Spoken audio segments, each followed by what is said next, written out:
કેમ છો વિદ્યાર્થી મિત્રો? મને આશા છે કે તમે બધા ઘણા ખુશ જ હશો. ઓલરેડી મેં મારા આગળના વિડીયોમાં આઈએમપી પ્રશ્ન મૂકી દીધેલા છે, 3 જેની વાર્તા અહીંયા કરેલી છે: સોલેનોઇડ, ઘરેલું વિદ્યુત પરિપથ અને ઓસ્ટેટનો પ્રયોગ.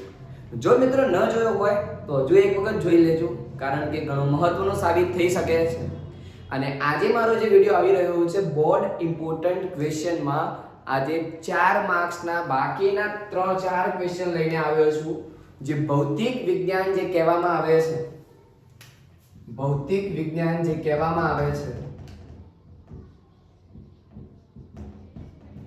4 માર્ક્સના પૂછાતા પ્રશ્ન, જેમાં 2 ચેપ્ટર વિદ્યુત પ્રવાહની ચુંબકીય અસરોના 3 ક્વેશ્ચન ઓલરેડી મેં વાત કરી લીધેલી છે. જો કોઈને ના ખબર હોય તો આગળનો વિડીયો જોઈ લેજો મિત્રો, કારણ કે બોર્ડ માટે ખૂબ જ મહત્વનો સાબિત થઈ શકે છે. જો ટાઈમનું સાચું પ્લાનિંગ કરવામાં આવે, સેક્શન વાઇઝ પ્રિપેરેશન કરવામાં આવે તો 110% તમે સારામાં સારું પરિણામ મેળવી શકો છો મિત્રો, અને પાસ થવું તો બિલકુલ સહેલું છે. ડન. જો વિદ્યાર્થી મિત્રો તમે આટલું તૈયાર કરીને જશો તો તમને 4 માર્ક્સના 2 પ્રશ્નો તો મિનિમમ આવડી જ જશે, માત્ર ફિઝિક્સ વિભાગમાંથી, ભૌતિક વિજ્ઞાનમાંથી. 5માંથી 2 તો અહીંયા જ આવડી જશે, બાકી વધ્યા 3. એનો પણ વિડીયો આવી જશે, પણ એના માટે તમારે રાહ જોવી પડશે, શાંતિ રાખવી પડશે. એનો વિડીયો ટૂંક સમયમાં જ આપી દઈશ. ઓકે, સ્ટાર્ટ કરું છું વિડીયો. આજના પ્રશ્નોની ચર્ચા કરવા 3 પ્રશ્નો: લઘુ દ્રષ્ટિની ખામી, ગુરુ દ્રષ્ટિની ખામી, પ્રેસ બાયોપિયા અને કુદરતી મેઘધનુષ્ય. સૌથી પહેલા વાત કરું તો આ ઓલરેડી ટોપિક મેં પૂરો કરી દીધેલો છે અને હટાવું છું, પરંતુ એના સાથે સાથે લઘુ દ્રષ્ટિની ખામીની વાત કરું અહીંયા, કે લઘુ દ્રષ્ટિની ખામી છે શું? લઘુ દ્રષ્ટિની ખામીને વૈજ્ઞાનિક ભાષામાં માયોપિયા કહે છે. માયોપિયા, વિજ્ઞાનની ભાષામાં માયોપિયા કહે છે. આમાં થાય છે શું? નજીકનું સ્પષ્ટ દેખાય,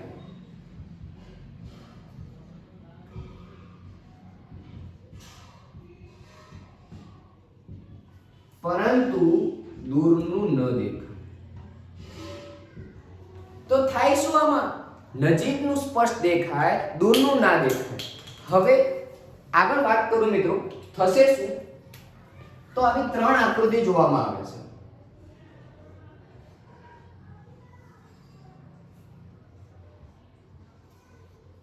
રેડી? અહીંયા રાખેલું જે ઓબ્જેક્ટ છે, તમારી વસ્તુ છે, તો એનું પ્રતિબિંબ નેત્રપટલથી તમને રચાય છે. નેત્રપટલ પર પ્રતિબિંબ રચાય છે, પરંતુ દૂરથી આવતા જે પ્રતિબિંબ વસ્તુના પ્રકાશના કિરણો છે એ નેત્રપટલના આગળના ભાગમાં રચાય છે. માટે એવું કહેવા માંગે કે નજીકનું સ્પષ્ટ દેખાય, પરંતુ દૂરનું સ્પષ્ટ દેખાતું નથી. નજીકનું સ્પષ્ટ દેખાય લઘુ દ્રષ્ટિની ખામીમાં, દૂરનું સ્પષ્ટ દેખાતું નથી. આના નિવારણ માટે, આ દેખાતું કરવા માટે આનું શું કરવામાં આવે? તો ચશ્મા પહેરવામાં આવે. કયા ચશ્મા પહેરવામાં આવે? તો અંતર્ગોળ લેન્સના. કયા ચશ્મા પહેરવામાં આવે? અંતર્ગોળ લેન્સના. આ ચશ્મા મૂકવાથી તમારું પ્રતિબિંબ હવે નેત્રપટલ પર રચાય છે. તો આટલી વસ્તુ માત્ર યાદ રાખવાની છે. રેડી? કેન્દ્ર લંબાઈમાં ચોક્કસ ફેરફાર ન થવાના કારણે આ પ્રકારની ખામી ઉદ્ભવે છે. લઘુ દ્રષ્ટિની ખામીને વૈજ્ઞાનિકની ભાષામાં માયોપિયા તરીકે ઓળખવામાં આવે છે, જેમાં નજીકનું સ્પષ્ટ દેખાય છે પરંતુ દૂરનું સ્પષ્ટ દેખાતું નથી. એના નિવારણ માટે જે લેન્સ વપરાય છે, જેને અંતર્ગોળ લેન્સ તરીકે ઓળખવામાં આવે છે. આટલું સરસ મજાની 3 આકૃતિ અને 5 મુદ્દા લખો એટલે તમને 4માંથી 4 માર્ક્સ મળી જાય. એમાં કોઈ શંકાને સ્થાન જ નથી. અને જો માયોપિયા આવડે તો ગુરુ દ્રષ્ટિની ખામી, હાઇપરમેટ્રોપિયા પણ આવડી જ જાય.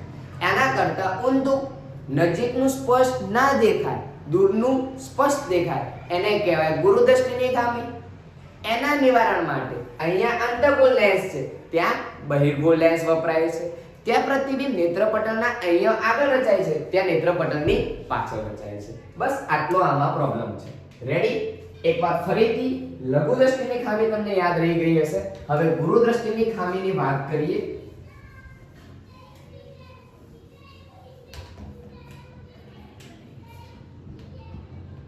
ગુરુ દ્રષ્ટિની ખામી માં થાય છે શું? નજીકનું સ્પષ્ટ દેખાતું નથી.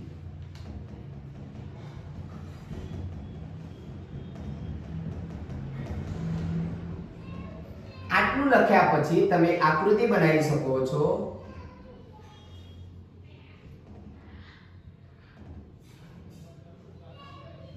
અરીસાની પાછળ રચાય છે.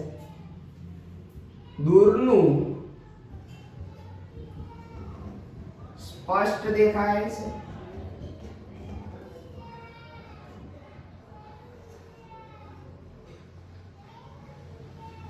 આ સ્પષ્ટ દેખાય છે. આના નિવારણ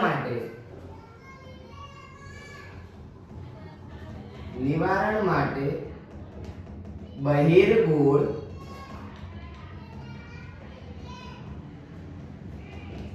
લેન્સ વપરાય છે.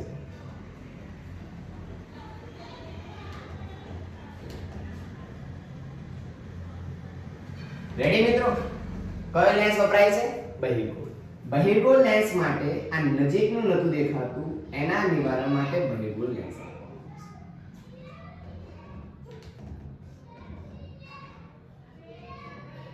એટલે પ્રતિબિંબ તમારું એક્ઝેક્ટ નેત્રપટલ ઉપર રચાય છે.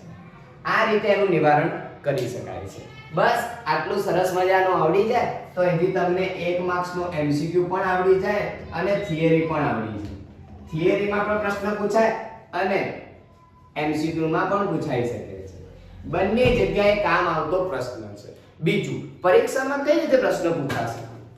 તો આ રીતે ક્લાસરૂમમાં પહેલી પાટલી ઉપર બેઠેલા વ્યક્તિને બોર્ડ ઉપર લખેલું વંચાતું નથી, આ ખામી સમજાવો. મતલબ નજીકનું સ્પષ્ટ દેખાતું નથી, દૂરનું સ્પષ્ટ દેખાય છે. નજીકનું ના દેખાતું હોય તેવું શેમાં આવે? ગુરુદ્રષ્ટિની ખામી. એવું કહેવામાં આવે કે ક્લાસરૂમમાં છેલ્લી પાટલી ઉપર બેઠેલા વ્યક્તિને બોર્ડ ઉપર લખેલું સ્પષ્ટપણે દેખાતું નથી, પરંતુ પહેલી પાટલી ઉપર બેઠેલા વિદ્યાર્થીને કમ્પ્લીટ દેખાય છે. તો આનો મતલબ શું થયો? લઘુ દ્રષ્ટિની ખામી. નજીકનું સ્પષ્ટ દેખાય, દૂરનું ના દેખાય, તો લઘુ દ્રષ્ટિની ખામી. વિદ્યાર્થી મિત્રો ધ્યાનથી સાંભળી લેજો સૌ. આના પછી સરસ મજાનો પૂછાતો પ્રશ્ન, પ્રેસ બાયોપિયાની ખામી. એકવાર ફરી જોઈએ પ્રેસ બાયોપિયાની ખામીને. વિશેષમાં જોઈએ કે શું કહેવા માંગે છે.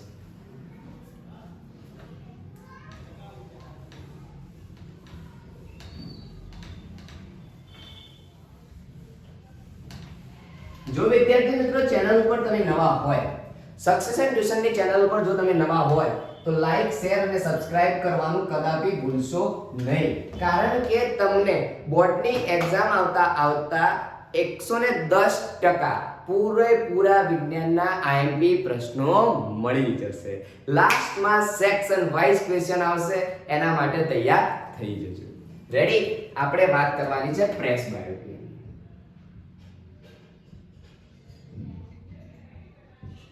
પ્રેસ બાયોપિયાની ખામી ઉંમર વધવાની સાથે જોવા મળે છે, જેમાં કેન્દ્ર લંબાઈમાં વધારો કે ઘટાડો કરી શકાતો નથી. જ્યારે તમારી આંખની કેન્દ્ર લંબાઈમાં વધારો કે ઘટાડો થવાનું બંધ થઈ જાય છે, ત્યારે નજીકનું અને દૂરનું સ્પષ્ટપણે વાંચી શકાતું નથી. ત્યારે જે પ્રકારની ખામી ઉદ્ભવે એને કહેવામાં આવે છે પ્રેસ બાયોપિયા.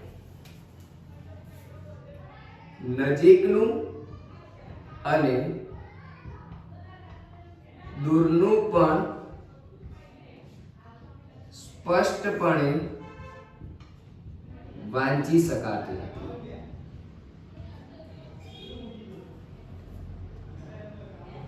ઉંમર વધવાની સાથે કેન્દ્ર લંબાઈમાં ચોક્કસપણે વધારો કે ઘટાડો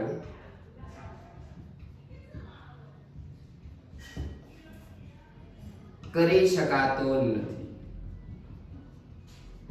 માટે આ પ્રકારની ખામી ઉદ્ભવે છે. આ ખામીને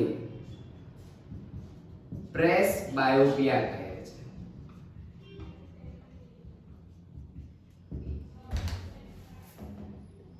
આ ખામીના નિવારણ માટે બાયોફોકલ લેન્સ વાપરવામાં આવે છે. બાયોફોકલ લેન્સનું બીજું નામ દ્વિકેન્દ્રી લેન્સ છે.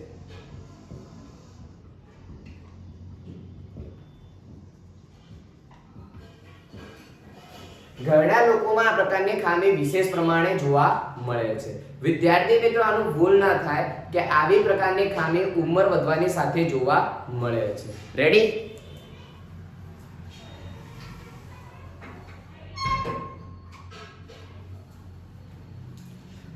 ઉંમર વધવાની સાથે આ પ્રકારની ખામી જોવા મળે છે. એકવાર ફરી પ્રેસ બાયોપિયા. પ્રેસ બાયોપિયાની ખામીમાં નજીકનું અને દૂરનું સ્પષ્ટપણે વાંચી શકાતું નથી. ઉંમર વધવાની સાથે કેન્દ્ર લંબાઈમાં ચોક્કસ પ્રમાણે ફેરફાર કરી શકાતો નથી. માટે આ પ્રકારની જે ખામી ઉદ્ભવે છે જેને પ્રેસ બાયોપિયા કહે છે. આ ખામીના નિવારણ માટે બાયોફોકલ લેન્સ વાપરવામાં આવે છે જેને દ્વિકેન્દ્રી લેન્સ તરીકે ઓળખવામાં આવે છે, જેમાં ઉપરનો ભાગ અંતર્ગોળ લેન્સ અને નીચેનો ભાગ બહિર્ગોળ લેન્સ રાખવામાં જોવા મળે છે. રેડી વિદ્યાર્થી મિત્રો? હવે એક સરસ મજાનો બીજો પ્રશ્નની વાત કરીએ કે કુદરતી મેઘધનુષ્ય.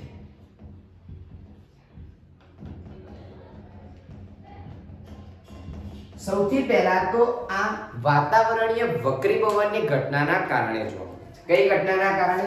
વાતાવરણીય વક્રીભવન. ત્રણ ઘટનાઓ ભળેલી છે: વાતાવરણીય વક્રીભવન, પરાવર્તન અને વાતાવરણીય વક્રીભવન, વિભાજન અને પરિવર્તનની ઘટનાઓ જોવા મળે છે. રેડી? ત્રણ ઘટનાઓને આભારી છે. ચોમાસામાં વરસાદ પડ્યા પછી વાતાવરણ આકાશમાં રહેલા પાણીના બૂંદ ઉપર જ્યારે સૂર્યપ્રકાશના કિરણો પડે છે ત્યારે પહેલા વક્રીભવન થયેલું વિભાજન થાય છે,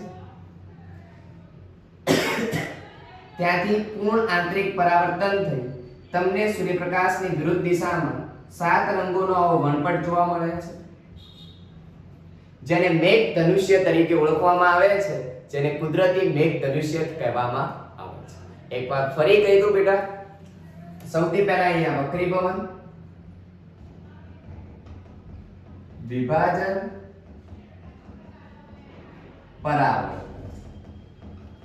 વક્રીભવન, વિભાજન અને પરાવર્તનની ઘટનાના આધારે અહીંયા તમને જાની વાલા પીનારા 7 રંગોનો એક વણપટ મળે છે જેને મેઘ ધનુષ્ય તરીકે ઓળખવામાં આવે. કુદરતી મેઘ ધનુષ્ય એટલા માટે કે કુદરતમાં ઓટોમેટિક થાય છે, એના માટે કોઈ જવાબદાર નથી. પોતાની જે વક્રીભવન, વિભાજન, પરાવર્તનની ઘટના ઓટોમેટિક થાય. એટલી વખત ચોમાસામાં કેટલીક વખત સૂર્યની વિરુદ્ધ દિશામાં તમને આવું પ્રકારનું મેઘ ધનુષ્ય જોવા મળે છે જેને કુદરતી મેઘ ધનુષ્ય તરીકે ઓળખવામાં આવે છે, જે વાતાવરણીય વક્રીભવન, વિભાજન અને પરાવર્તન ઘટનાને આભારી છે. રેડી મિત્રો? યાદ રાખજો ચોક્કસપણે 4 પ્રશ્નોમાંથી એક પ્રશ્ન 110% અવશ્ય પૂછાશે. જો વિદ્યાર્થી મિત્રો નોટબુક ના બનાવી હોય અલગ પ્રશ્નને તો બનાવી દેજો. અત્યાર સુધી આપેલા 7 પ્રશ્નોમાંથી બોર્ડના પેપરમાં તમને 2 થી 3 પ્રશ્નો અવશ્ય મળશે. યાદ રાખજો.